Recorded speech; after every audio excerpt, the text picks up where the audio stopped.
In 2017 I was diagnosed with the advanced stage breast cancer. जो cancer free तो है लेकिन कैंसर फ्री वाली लाइफ नहीं जी रहे हैं. They are still living in a fear कि कैंसर वापस ना आ जाए. मैं फिर से बोल रही हूँ, कैंसर जो है वो डिज़ीज़ है. Take it as a disease. अगर आप उसको डेथ सेंटेंस बना दोगे तो ज़िंदगी बहुत मुश्किल हो जाएगी.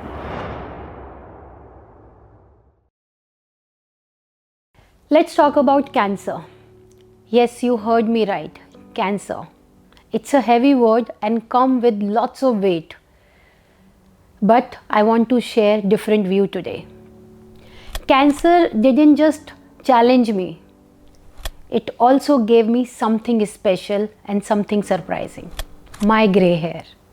And guess what? I love them. I wear them proudly, not as a mark of defeat, but as a badge of honor. Some people might laugh or make jokes, but that doesn't bother me. My gray hairs reminds me the journey of my cancer and the strength I have gained. It's just not a color add-on in my hair, but it's a statement, and it says, I have fought hard, I have survived, and I'm proud of my journey. Hello everyone, I'm Aanchal Sharma, founder of Meals of Happiness and Can Heal Online. Today I'm here at People of India and sharing my journey so that it will help someone else out there. In 2017 I was diagnosed with the advanced stage breast cancer, and trust me, it was a very difficult phase for me. And it's become difficult for me क्योंकि मेरे घर में बहुत time के बाद मेरे भाई की शादी की तैयारियां हो रही थी और शादी होने वाली थी. एंड ऑनेस्टली हम लोग इस मोमेंट के लिए बहुत टाइम से वेट कर रहे थे, क्योंकि मेरी लाइफ में जो भी प्रीवियस इवेंट्स और जो भी चीज़ों से मैंने गो थ्रू करा, उसके बाद ये एक पहला इवेंट था जो होने वाला था, एंड जिसको लेके घर में सबको बहुत ज़्यादा खुशी थी. तो मेरे लिए और ज़्यादा डिफ़िकल्ट हो गया that how I can burden my family with my diagnosis, and that is also at this time. So I kept it to myself, and trust me, it's not easy at all. Morning में मैं अपने test कराने जाती थी, biopsy कराने, scans कराने, PET scan कराने, blood test and what not. And evening में वापस आके मुझे अपने फैमिली के सारे फंक्शंस में पार्टिसिपेट करना होता था. I use to wear best makeup and dress up nicely, और मैं शाम को संगीत में पार्टिसिपेट कर रही हूँ, डांस कर रही हूँ, नाच रही हूँ, और नेक्स्ट डे मैं फिर से हॉस्पिटल जा रही हूँ. वो 22 डेज़ मेरे लिए इतने डिफ़िकल्ट थे, शायद मैं आपको वर्ड्स में समझा भी नहीं सकती.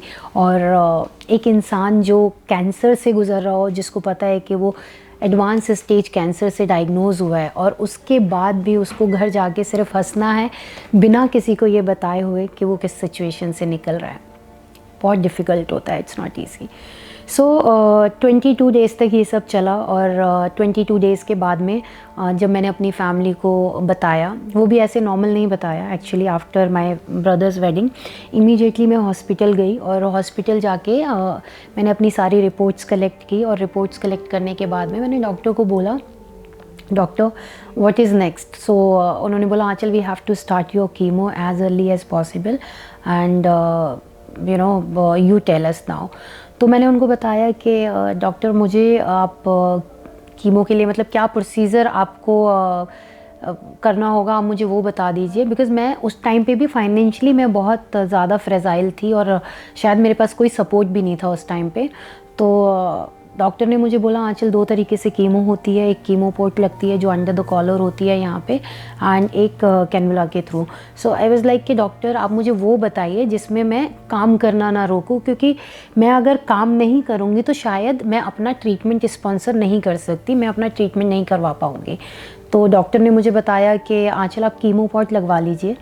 कीमो पोर्ट से क्या होगा, एटलीस्ट आपको बार बार स्वेलिंग नहीं होगी, एंड आपको पेन थोड़ा कम होगा, तो वो आपको हेल्प करेगा. तो उस दिन मैं रिपोर्ट कलेक्ट करते करते मुझे 4-5 घंटे ऑलरेडी हो गए थे, जो कि फास्टिंग उनको चाहिए होती है before surgery. And I remember मेरी पहली सर्जरी उस दिन हुई, और सर्जरी मेरी कुछ 2 घंटे की थी। उसके बाद डॉक्टर्स ने मुझे अंडर ऑब्जर्वेशन रखा 5 घंटे के लिए, 4-5 घंटे के लिए।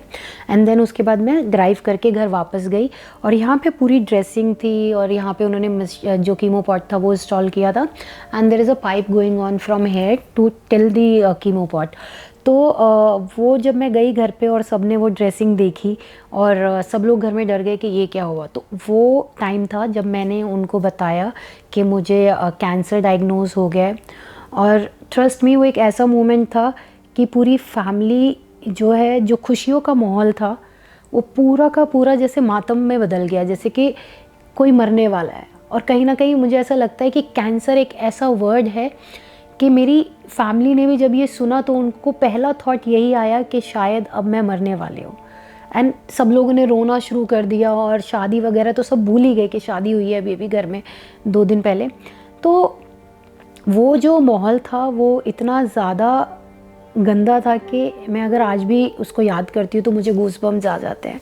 बट आई रिमेंबर मैंने अपनी मम्मी को एक ही बात बोली थी कि अगर आप इस तरीके से बिहेव करोगे, अगर आप लोग ही ये मान लोगे कि मैं मरने वाली हूँ, तो मैं कैसे ये लड़ाई लड़ूंगी, कैसे किस तरीके से मैं आगे बढ़ूंगी। एंड ट्रस्ट मी, मेरी फैमिली ने, जब मैंने उनको समझाया कि एक मेरा सेल्फ बिलीफ भी था कि ये मेरा एंड नहीं है, cancer is not my and, क्योंकि आपने इतना सब कुछ देखा होता है लाइफ में, और जब भगवान ने आपको उन सब सिचुएशन से निकाला तो ऐसा लगता है कि यार cancer is not the entire book but the merely a chapter in your book, right.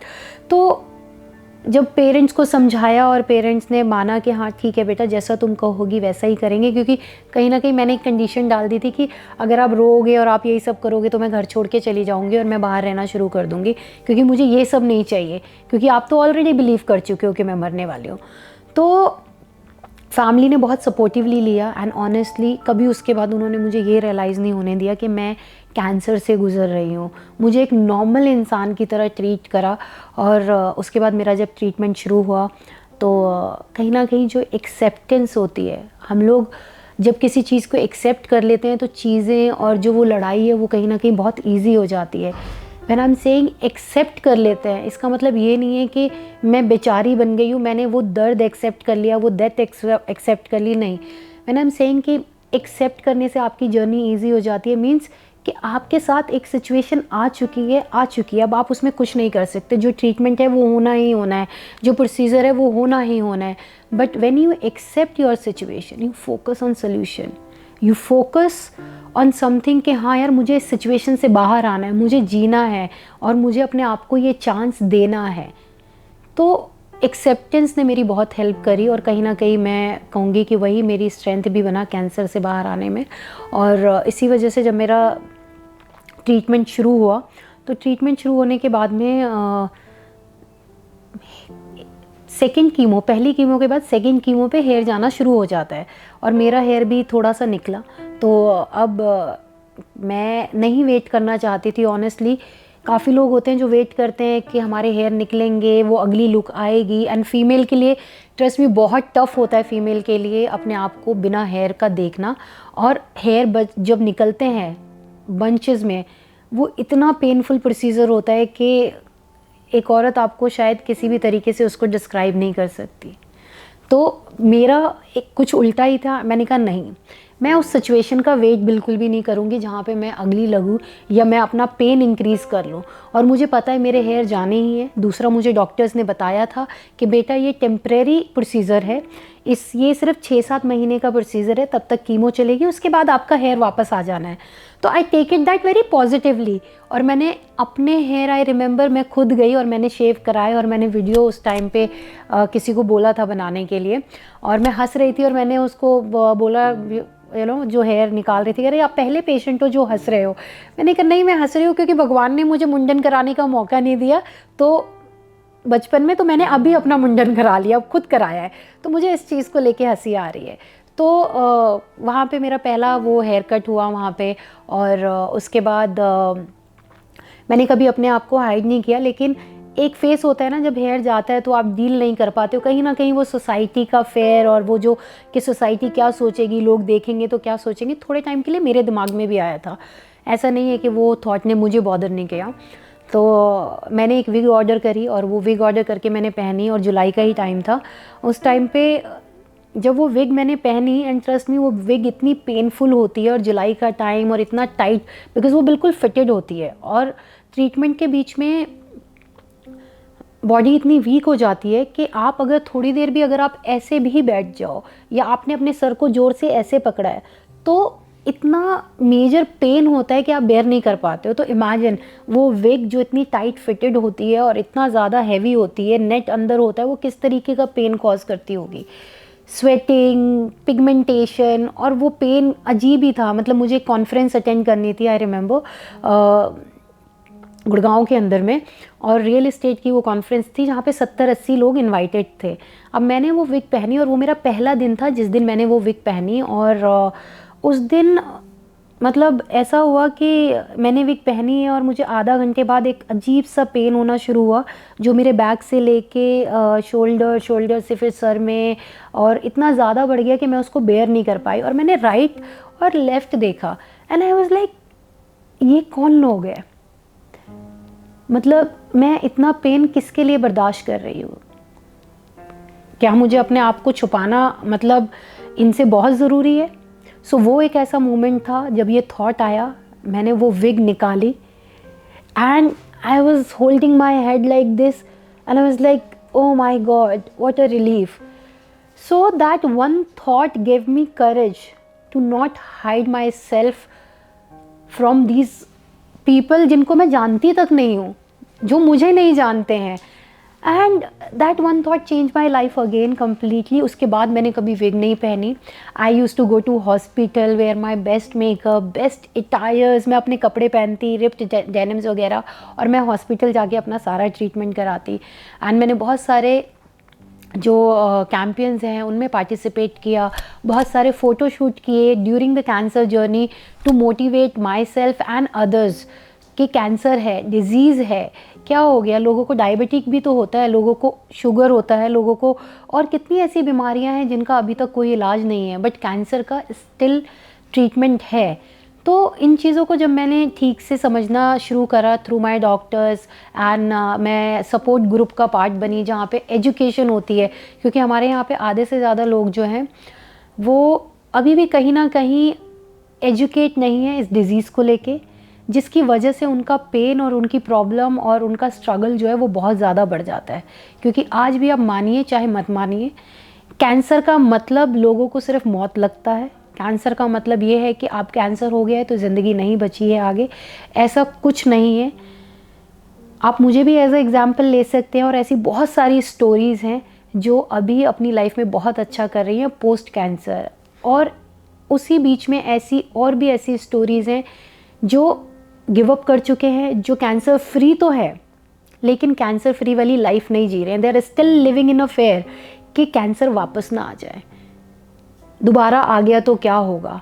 तो कैंसर फ्री होने का क्या फ़ायदा हुआ? भगवान ने आपको दूसरा चांस दिया, लेकिन वो चांस तो आपने पूरा डर में निकाल दिया ना। आप कैंसर फ्री भी हुए और आप कैंसर फ्री नहीं भी हुए।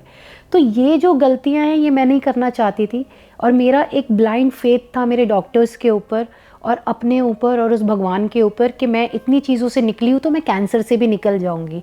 और मुझे हर एक मिनट, हर एक मोमेंट इस मौत को नहीं मरना है। जब जो होगा वो होगा, लेकिन मैं क्यों हर एक दिन मरूं? तो ये चीज़ें कहीं ना कहीं मुझे हेल्प करी। और जैसा कि मैंने बताया, मैं ड्रेसअप होती थी और मैंने अपनी बेस्ट, एक ये भी बोल सकती हूँ कि मैंने अपनी बेस्ट लाइफ जी उस ड्यूरिंग द कैंसर डेज़, जहाँ पे लोग डर जाते हैं, घर में बैठ जाते हैं। मैं काम भी कर रही थी, और क्योंकि मेरे पास फाइनेंशियल सपोर्ट नहीं था तो मुझे पैसा कमाना था, बट नेचुरल था कि अपना पैसा नहीं कमाऊंगी तो ट्रीटमेंट कैसे कराऊंगी। तो काम भी कर रही थी, कैंपेन्स भी कर रही थी, और लोगों की हेल्प भी कर रही थी और अपनी हेल्प भी कर रही थी। तो ये सारी चीज़ें कहीं ना कहीं इतनी पावरफुल बन गई मेरी लाइफ में कि 1 साल के अंदर मैं कब कैंसर से बाहर आई मुझे रियलाइज़ भी नहीं हुआ। और आज 7 साल हो गए हैं, मैं कैंसर फ्री हूँ, और मैं कैंसर के बीच से ही मैंने अपनी कुछ जर्नी शुरू की थी और मुझे मेरी लाइफ का पर्पस मिला, जहाँ पे मैंने मील्स ऑफ हैप्पीनेस की शुरुआत करी। और मील्स ऑफ हैप्पीनेस के अंदर आज हम गांव से, कस्बों से जो लोग आते हैं, जो कैंसर का शिकार हैं, जो और दूसरी बीमारियों का शिकार हैं, उनके पास खाना तक नहीं होता है, तो हम लोग क्या करते हैं कि मुझे बड़ा स्ट्रांगली ये फील होता है कि एक इंसान कैंसर जैसी बीमारी से लड़ रहा है और दूसरी तरफ उसके पास खाने के लिए उसकी प्लेट में इनफ खाना नहीं है, तो आई थिंक उसकी लड़ाई हम लोगों की लड़ाई से बहुत ज़्यादा बड़ी है। तो उसको मैंने अपना मिशन बनाया और आज हम लोग हज़ारों कैंसर पेशेंट्स की हेल्प करते हैं।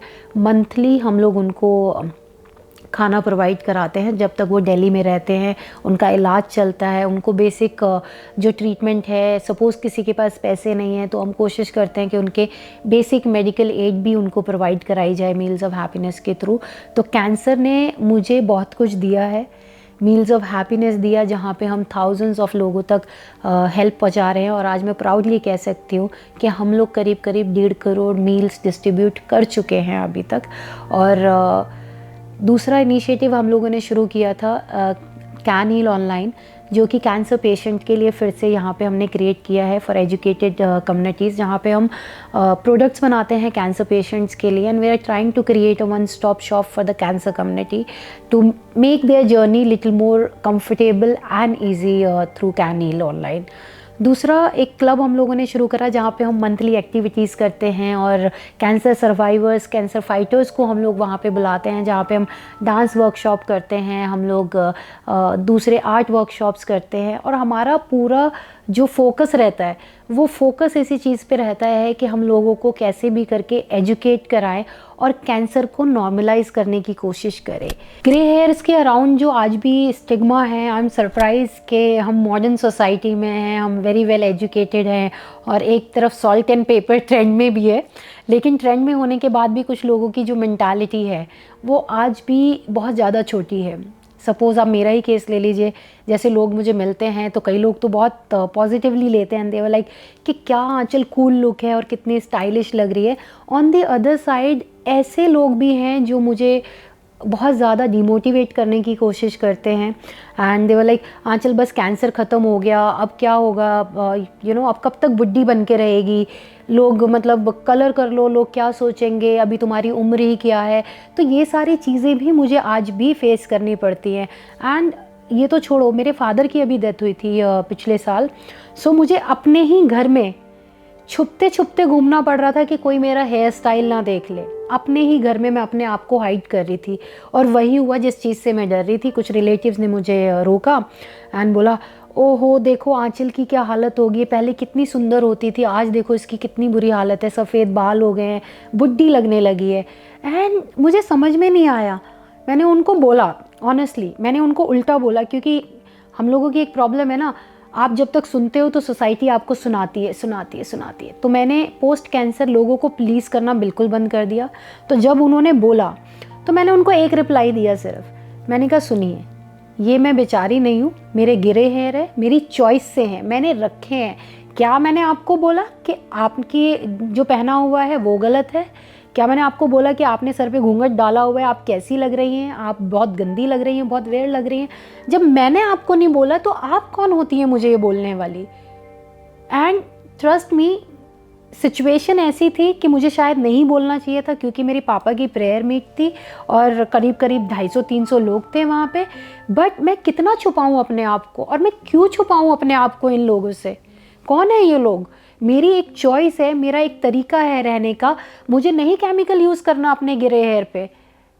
मैं ऑलरेडी कैंसर से निकल चुकी हूँ। मैं आपको प्लीज़ करने के लिए अपने डार्क हेयर नहीं करना चाहती। And I am wearing this grey hair as a badge of honour and I am very proud of it actually, you know. तो लोग जब आते हैं मुझे ऐसा बोलते तो मैं बोलती हाँ जी। किसी ने मुझे बोला, इसके बाद चलो ये तो वो लोग हैं जो अनएजुकेटेड हैं, इसके अलावा जो एजुकेटेड लोग भी आते हैं, डायरेक्टली नहीं तो इनडायरेक्टली बोलते हैं। जैसे कि किसी ने बोला, आंचल बस बहुत हो गए ग्रे हेयर यार, एक काम करना, हेयर थोड़े से बढ़ा ले, बढ़ाएगी तो कलर करेगी तो अच्छा लगेगा। मैंने कहा नहीं, मुझे ये हेयर स्टाइल पसंद है। अगेन शी वॉज लाइक नहीं नहीं, मुझे ना बस तेरे को मन है ये देखने का, तो एक बार हेयर बढ़ा ले, मुझे तुझे एक बार अच्छे हेयर में देखने का बहुत मन है, करली हेयर और बहुत अच्छे लगेंगे। एंड मैं हंस रही थी, मैंने कहा हाँ जी हाँ जी हाँ जी, क्यों नहीं, मैं आपको प्लीज़ करने के लिए अपने ग्रे हेयर्स को ब्लैक कर लूँ और केमिकल यूज़ करूँ और मेरे को जो चीज़ पसंद है उसको ख़त्म कर लूँ, क्योंकि आपको मुझे ऐसे देखना है। ओके तो ये सारे जो आते हैं ये बहुत लोग बोलते हैं, इंटरेस्ट में डिमोटिवेट करने की कोशिश करते हैं, और बहुत ऑफन होती हैं ये चीज़ें। ऐसा नहीं है कि आज नहीं हुई तो कल नहीं होगी, ऐसा नहीं है, बहुत ऑफनली होती है। इनफैक्ट पीपल जज me also with this grey hair कि ये सोशल वर्कर है, ये कैसी सोशल वर्कर है, कौन इस तरीके का हेयर रखता है, कौन तुम्हें सीरियसली लेगा। अब मुझे समझ में एक चीज़ नहीं आती, अगर मैं अपने हेयर इस तरीके से रखती हूँ और अपने ग्रे हेयर को ब्लैक नहीं करती हूँ, उससे मेरी सोशल कॉज का क्या लेना देना। If I am living my life and at the same time I am able to help others also, तो आई थिंक मेरे लिए वो इतना काफ़ी है। सबसे बड़ी चीज़ जो कैंसर के दौरान मैंने सीखी और नोटिस की, वो एक चीज़ थी, सीख भी नहीं बोलूँगी, एक बहुत वेट सी चीज़ मैंने नोटिस करी। I have witness lots of separation. किसी की सगाई हो गई है तो उसने अपनी वाइफ को छोड़ दिया, किसी की वाइफ को कैंसर हो गया तो हस्बैंड ने डिवोर्स फाइल कर दिया। एंड वो इतना बड़ा सदमा था मेरे लिए, क्योंकि मैं भी खुद डिवोर्सी हूँ, राइट। और मैंने देखा, किसी ने मुझे बोला कि आंचल मैं अपने एग्स फ्रीज करा रही हूँ और कौन मुझसे शादी करेगा, और शादी करेगा तो बच्चों का क्या होगा। और उसी बीच में मैं एक दो लोगों से, ऐसे लोगों से मिली जिन्होंने अपने आप को, जब तक उनका ट्रीटमेंट चल रहा है, साल 2 साल 3 साल, उन्होंने अपने आप को लिटरली एक रूम में बंद करके रखा, किसी को नहीं पता चलने दिया, मतलब उनके नेबर्स, उनके रिलेटिव्स, किसी को नहीं पता कि वो कैंसर से लड़ रहे हैं। मुझे एक चीज़ समझ में यहाँ पे ये नहीं आती है, मैं तो कैंसर को अपनी सबसे बड़ी लड़ाई मानती हूँ, क्योंकि इतनी बड़ी लड़ाई शायद मैंने आज तक नहीं लड़ी जहाँ पे मैंने अपने आप को वापस से एक रीलिव करने का मौका दिया भगवान की दुआ से। एक मैंने अपनी होप नहीं छोड़ी, तो मैं आज आप सबके सामने बैठी हूँ। तो वो लड़ाई मेरे लिए सबसे बड़ी लड़ाई है, आज भी और हमेशा की रहेगी।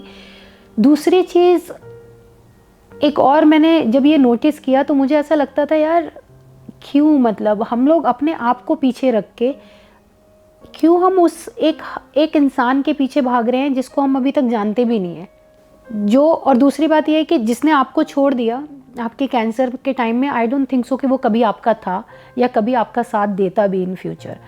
और आज आपको हुआ है, अगर कल को उसको हो जाता तो आप उसको थोड़ा ना छोड़ देते। तो ये बड़ी वेट सी चीज़ मैंने देखी कि कैसी सोसाइटी होती जा रही है हमारी, कि कैंसर हो गया तो आप इंसान को छोड़ दो, यू नो, मतलब। और इसी चीज़ में मैं एक और चीज़ आपको बताऊंगी, ये मैंने सिर्फ मेट्रो सिटीज़ में ज़्यादा देखा है। गांव में, कस्बों में आज भी जिनको कैंसर होता है, वो लोग, उनकी जो फैमिली, उनको मैं रियल हीरोज़ बोलूँगी। उनकी फैमिली में कैंसर क्या, कोई भी बीमारी ऐसी हो जाए जिसमें इंसान, उनको पता है कि हाँ कुछ टाइम के लिए ही है, फिर भी वो उसका साथ नहीं छोड़ते, फिर भी वो उसके साथ रहते हैं लास्ट तक, जब तक वो उसका साथ दे पाए। तो आई थिंक गांव में और कस्बों में आज भी वो हीरो हैं जो जिंदा हैं, जो